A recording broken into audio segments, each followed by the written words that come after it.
নমস্কার, আমি সঞ্জয় সরকার। আমার সামনে আছেন আমাদের আইটি ইউনিবির political consultancy chairman mister Mostafizur Rahman মহাশয়। স্যারের কাছে আমরা এসেছি, কালকে তো একটা ইন্টারভিউ নিয়েছি, আজকেও দ্বিতীয়বার আমরা স্যারের সামনে বসেছি ইন্টারভিউ নিতে। 2026-এ যে ওয়েস্ট বেঙ্গলের যে ইলেকশন, এবার ইলেকশনটা এত গরমাগর্মি। টিএমসি যেমন চাইছে যে পুনরায় তারা চেয়ারে থাকুক এবং তাদেরই মুখ্যমন্ত্রীও থাকুক, এবং বিজেপি চাইছে যে কিভাবে এলাকাটা দখল করে আবার ওয়েস্ট বেঙ্গলে যেন বিজেপির চেয়ারম্যান, বিজেপির মুখ্যমন্ত্রী থাকে। তো উভয় পার্টি খুব লড়াই করছে এই বিধানসভা ভোটে, এবং কি বলবো যে প্রচুর উত্তেজনা সত্ত্বেও এই এলাকার যেভাবে ইলেকশনগুলো হলো, ওয়েস্ট বেঙ্গলের ইলেকশন ভারতবর্ষের একটা গুরুত্বপূর্ণ ভূমিকা পালন করছে। তো আজকে স্যার গতকালকে ডেটা ওয়াইজ একটা আমাদেরকে গোটা ওয়েস্ট বেঙ্গলের রিপোর্ট দিয়েছিল, এবং জেলা ভিত্তিক পর্যালোচনা করে আমাদেরকে যে পোস্ট ইলেকশনের যে প্রজেকশন দিয়েছিল সেটা আপনাদের সামনে একবার তুলে ধরছি। স্যার বলেছিলেন যে টিএমসি 170 থেকে 190টা সিট পুরো ওয়েস্ট বেঙ্গলে পাবে, এবং বিজেপিকে বলেছিলেন যে 98 থেকে 119টা সিট পাবেন, এবং কংগ্রেস 2 থেকে 4টা সিট, এবং আদার্সরা 0 থেকে 2টা সিট পাবে। এটা স্যার পোস্ট ইলেকশনের প্রজেকশনে আমাদেরকে বলেছিলেন।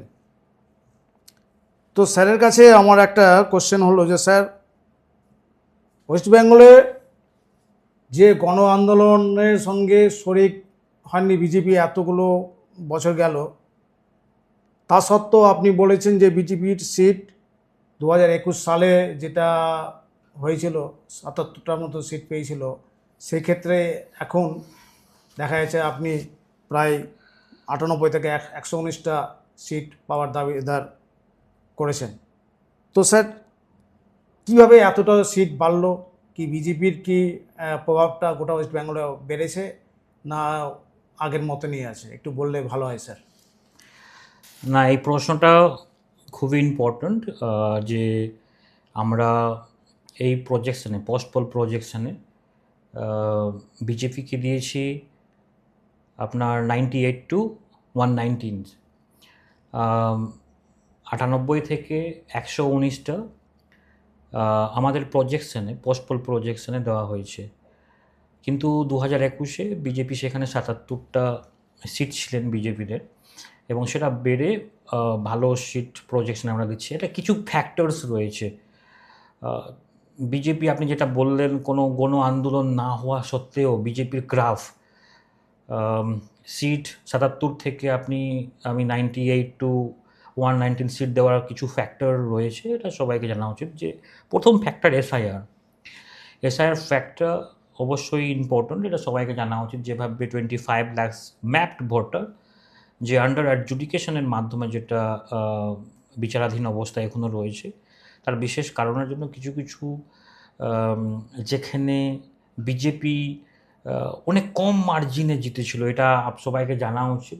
2021-এ বিজেপির কাছে প্রায় অনেকগুলো সিট, যেটা আমি আপনাকে বলি, টোটাল 22টা সিট রয়েছে, যে 5,000-এর মধ্যে তারা কিন্তু 2021-এ জয়ী হয়েছিলেন, এবং 10,000-এর মধ্যে 31টা সিট রয়েছে।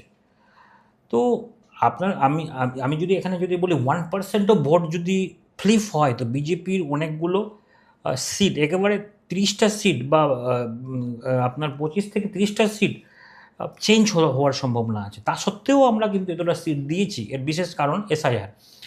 কারণ যেখানে যেখানে বিজেপির মার্জিন, যেখানে আপনার 10,000-এর বিলো যেখানে মার্জিন রয়েছে, সেখানে কিন্তু এসআইআর প্রক্রিয়াতে মিনিমাম 5,000 to 20,000 বা 30,000 এই টাইপের আপনার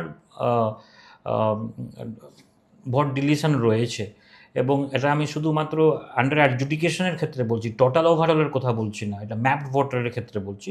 সুতরাং সেই পরিপ্রেক্ষিতে যদি আপনারা বলেন, আমরা যদি বলি প্রজেকশানে, বিজেপি 98 টু 119 সিট, 98 থেকে 119টা সিট বিজেপি কিন্তু পাচ্ছে এই ক্ষেত্রে। শুধু সেটাই নয়, যদি আপনারা যদি আরও দেখুন, উত্তরবঙ্গ বিজেপি অলরেডি আগে থেকেই প্রভাব বিজেপির অলরেডি রয়েছে, এবং দক্ষিণবঙ্গে সেটা কিছু কিছু জায়গাতে তার ভালো প্রভাব কিন্তু আগের থেকে 2021 থেকে 2000 আমাদের এই বিধানসভা ইলেকশনে